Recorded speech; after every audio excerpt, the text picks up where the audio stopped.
No victim of this river has ever been found with their head still attached to their body. The film opens by showing a remote village living in fear. In this village, a terrifying legend circulates about a headless demon that inhabits the area around the river. It is said that this creature hunts anyone who dares to come close by, beheading its victims, then throwing the headless bodies out of the river. At first, it was considered nothing more than a myth, but slowly, victims began to fall. People grew frightened and no longer dared to approach the river.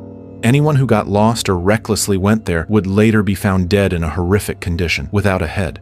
Every time a villager went missing, the villagers immediately concluded that the demon was responsible.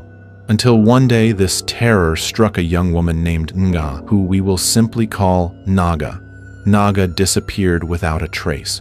Her sandals were found on the riverbank, but her body was never found.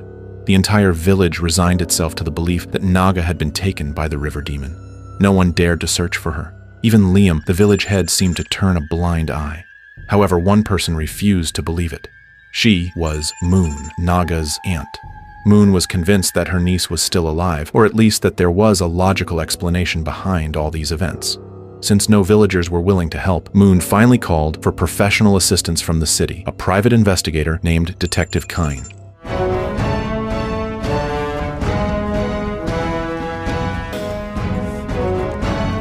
A few days later, Keen arrived in the village. His reputation as a solver of difficult cases was already well known. Yet the moment he set foot there, he immediately felt the aura of fear enveloping the villagers. Keen quickly looked for Moon and learned that she was at the residence of the village head, Liam. When he arrived, Keen witnessed an unpleasant scene. The village head refused to meet Moon and his guards treated her roughly. Anh thừa biết đó cũng chỉ là viện cớ thôi mà. Keen immediately intervened, stopped the guards, and took Moon away from the place. Gọi bà nghe tổn thương quá. Chào bà Hai Mẫn. This encounter gave Keen an early signal that something was wrong with the village's authority. Moon was deeply relieved to see Keen.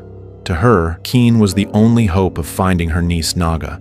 The first step of the investigation began at Naga's house. There, Keen met Piha, Naga's biological father. When questioned about the last time he saw his daughter, Piha's response was shocking. Instead of showing concern, Piha was cynical. He suspected that Naga had run away with another man, since her body had never been found. Hearing this accusation, Moon became angry, but managed to restrain her emotions. Moon then invited Keen to inspect Naga's room. At first glance, the room looked tidy. However, Keen's sharp eyes caught something odd. There were shards of a flower vase on the floor. Moon explained that this was strange. Naga was a tailor and had no hobby of collecting flower vases, so where did these unfamiliar vase fragments come from? Keen then asked if there had been any strange incidents recently. Moon recalled something. A few days earlier, a thief had broken into the house. Naga caught him and fought back, injuring the thief's hand. However, since nothing was stolen, the incident was not pursued further. Keen took note of this. A failed thief, mysterious vase fragments, and an indifferent father. This was not an ordinary missing person case. With the clues at the house leading nowhere, Keen decided to go to the main crime scene, the forest near the river where Naga disappeared. At the spot where Naga's sandals were found, Keen discovered physical evidence, a type of strange plant seed. Keen brought the seed to the village shaman for identification. Vâng. Tất cả nạn nhân của Ma Gia thường nhị tự. The shaman explained that it was a plant seed with intoxicating or anesthetic effects. However, the shaman also issued a stern warning. If Keen believed that Naga was taken by humans, then he was gravely mistaken. The entire village knew this was the work of the headless demon, and soon enough, her body would surely appear.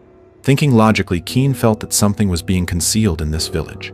As he walked away from the shaman's place, Keen realized that Moon had secretly followed him. Moon shared how special Naga was to her.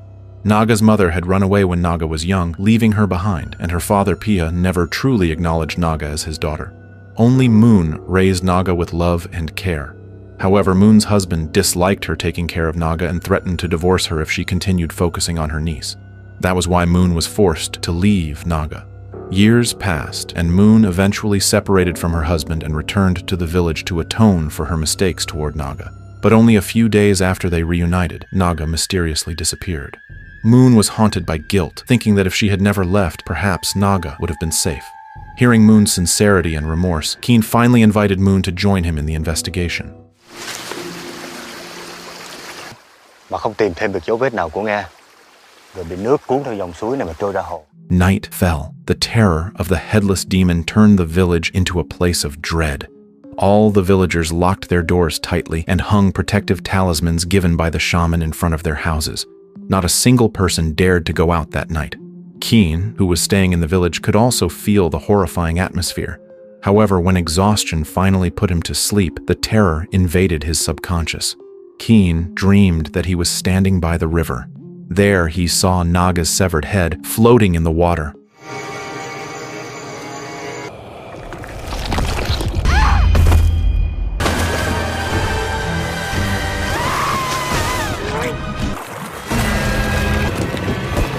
Horrifyingly, the eyes were open and the mouth was moving, screaming for help to Keen. Keen jolted awake, gasping for breath, cold sweat pouring down his body. He was unsure whether it was merely an ordinary nightmare or a clue sent by Naga's restless spirit. When the sun rose, Keen wasted no time. Together with Moon, he went around the village again to search for clues. They obtained disturbing new information. On the day Naga disappeared, she had been seen having a fierce argument with Tuyet, the village head's daughter. Hình như họ đang tranh cãi. Kien and Moon immediately went to the village head's house to question Tuyet. When asked, Tuyet claimed the argument was only over a trivial matter. She said Naga had made the wrong color fabric for her order. Tuyet refused to pay, and an angry Naga threatened to collect the debt from Tuyet's fiancé, a man named Tak.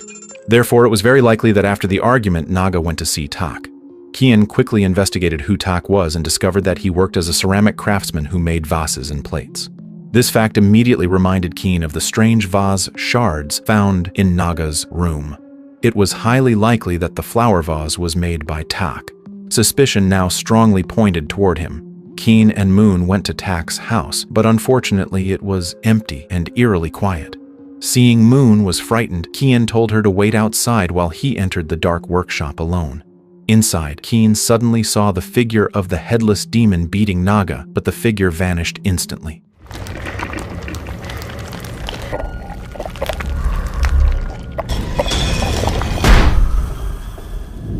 Keen snapped back to reality when he heard a noise behind the workshop. He ran there and finally encountered Tak. Without hesitation, Keen accused Tak of being behind Naga's disappearance and questioned his relationship with her. Cornered, Tak finally confessed his secret. He admitted that he truly loved Naga and intended to cancel his engagement to Tuyet in order to marry her. However, their love was blocked by approval and threats. Tak said that when the village head and his family found out about the affair, they threatened to destroy both Tak's and Naga's lives if he dared to break off the engagement. Hearing Tak's confession, Keen and Moon concluded that the village head's family might be the real culprits who had made Naga disappear to protect their honor. They returned to the village head's house, where Liam, his wife Vihang, and their daughter Tuyet were interrogated. They admitted they were angry with Tak, but denied harming Naga. Instead, Tuyet revealed a shocking new fact. She said Tak was a liar. He did not want to marry Naga out of love, but out of panic. Tak tried to abandon Naga after he found out that she was pregnant with his child. This revelation changed everything. Naga was pregnant with Tak's child. The motive for murder now became extremely strong for all parties. First, Tak might have killed Naga to eliminate evidence of the affair and the unwanted child so he could still marry the wealthy village head's daughter. Second, the village head's family might have killed Naga to preserve their honor so their daughter's engagement would not be ruined by a pregnancy scandal.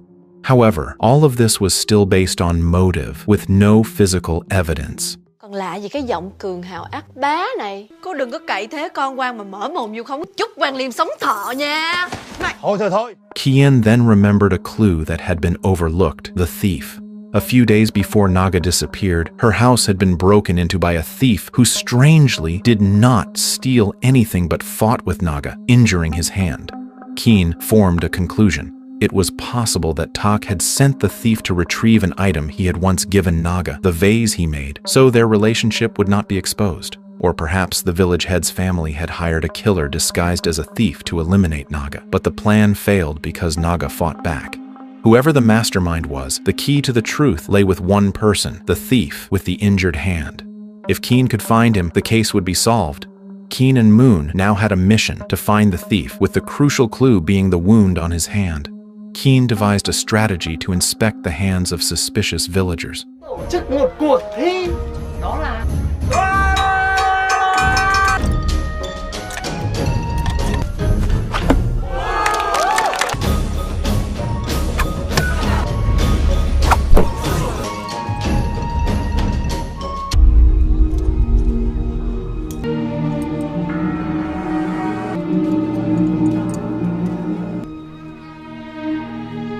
The search finally paid off when they found a man named Tong, a repeat offender who had been exiled by the village head to live outside the village borders because of his frequent thefts.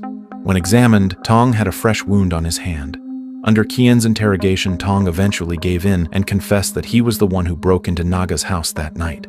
The police even found Naga's bracelet in his shack as evidence. However, when Keen asked who had paid him to kill Naga, Tong strongly denied it. He insisted that no one had ordered him and that he had stolen purely out of financial desperation. Still, Tong provided another piece of information that was far more valuable. Tong said that on the night he fled from Naga's house, he saw something shocking.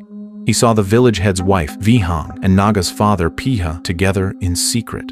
It turned out that Piha and Vihang had been having an affair for years, and that night, Naga had just caught her own father cheating with Vihang. Kien's suspicion now shifted toward Vihang, the village head's wife. Kien suspected her as the mastermind behind everything. Anh đã phạm tội trộm cắp, hình phạt. Ai ngờ lại thấy bà Vượng lấm la lấm lét. Cớ gì lại bắt tri huyện phu nhân? However, when confronted, Vihang refused to confess and instead defended herself. She admitted that she did meet Naga that night, but only to threaten her. Vihang said she threatened to kill Naga if she did not stay away from Tak, her daughter's fiancé. Kien and Moon continued digging for information from other witnesses. It turned out there was one eyewitness who saw Naga meeting Tuyet in the middle of the forest. Kien immediately confronted Tuyet and pressured her with the accumulated evidence. Feeling cornered, Tuyet finally confessed everything.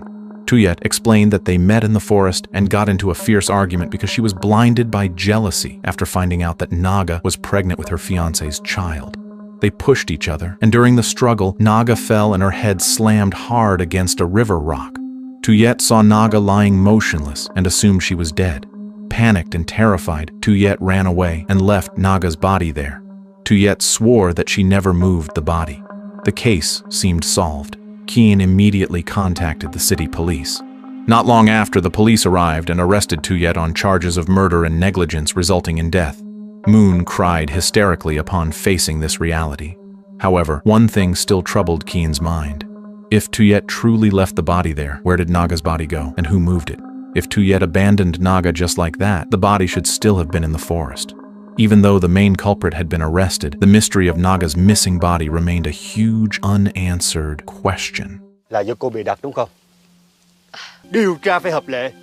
Nếu không, That night, after the chaos of the arrest subsided, Keen tried to rest. He was eating dinner alone in his lodging, feeling that his job was finally done. Suddenly, the atmosphere changed drastically. Keen sensed the presence of someone or something entering his room.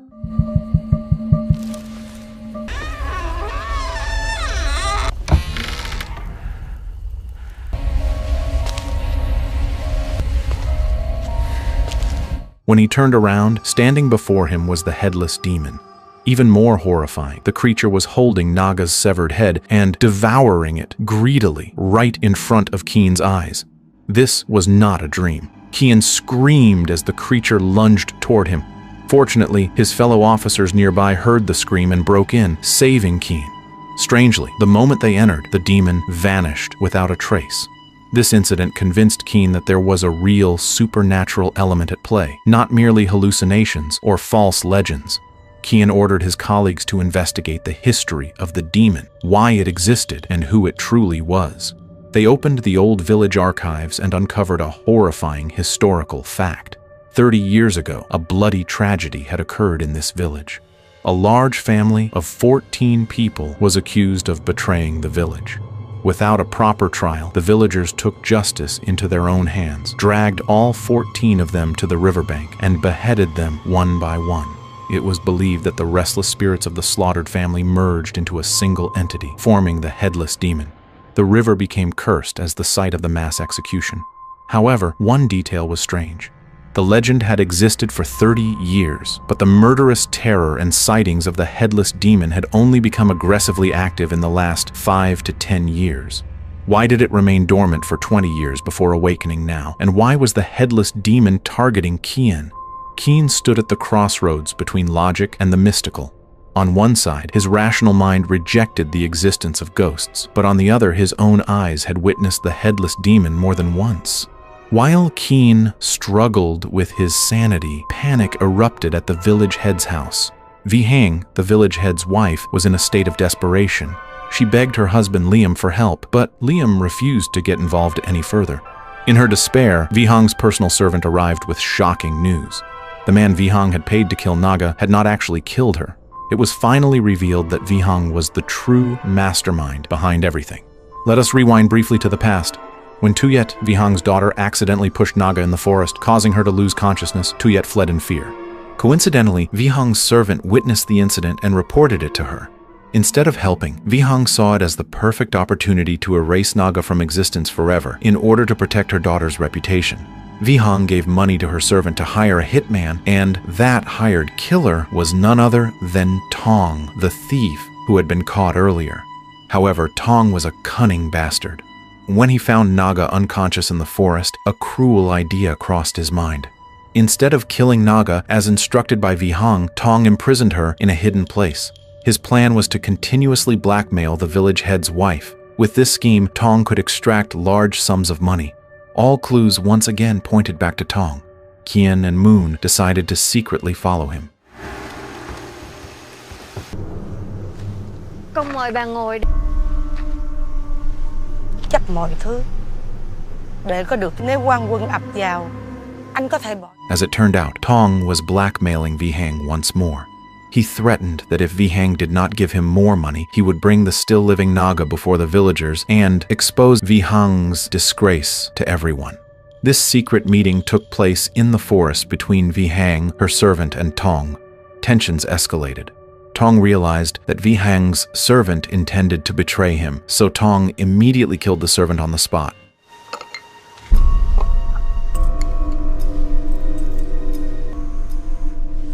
Chỗ này là gấp.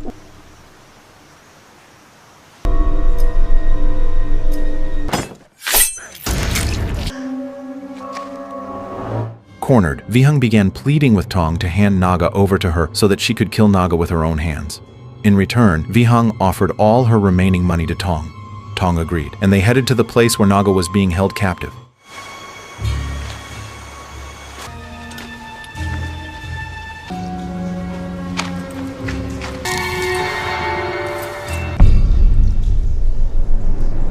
Tôi giấu tiền ở gần nhà anh á.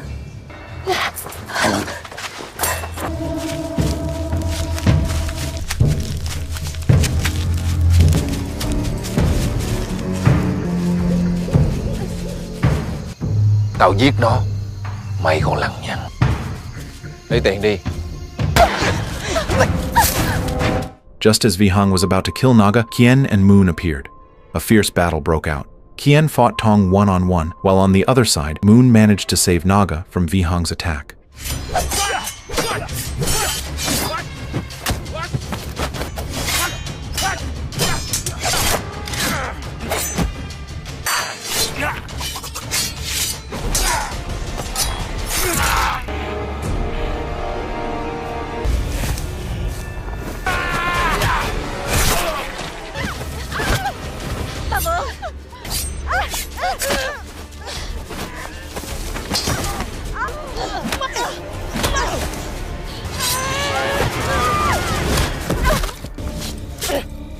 Con điên này mà giải.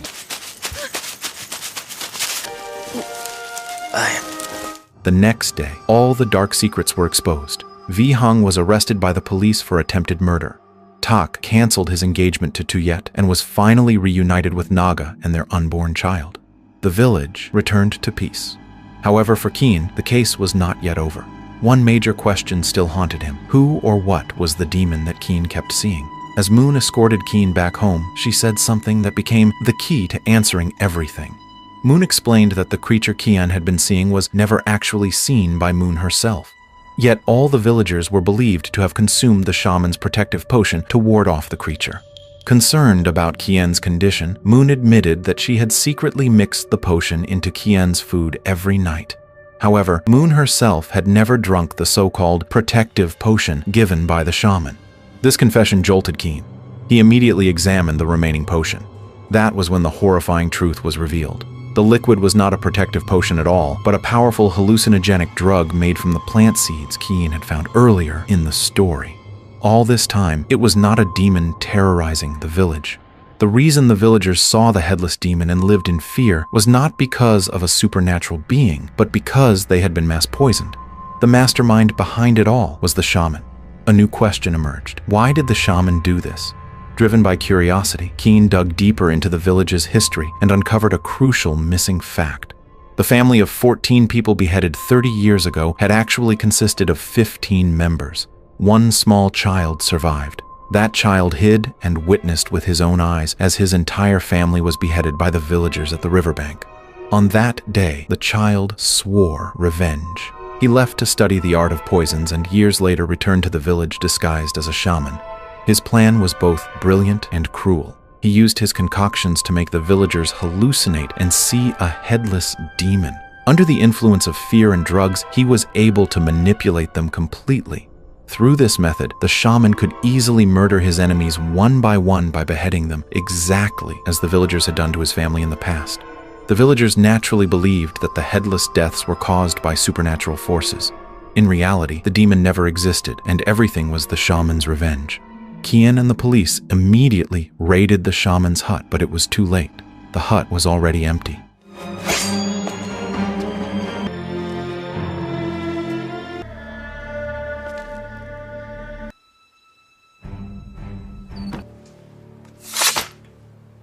Năm nay, đêm nào tôi cũng thấy. The shaman, the true serial killer, had escaped. The film ends with Kian standing in silence, realizing that the terror that destroyed the village was not a creature from another world, but a human being who had harbored vengeance for decades, and thus the story comes to an end.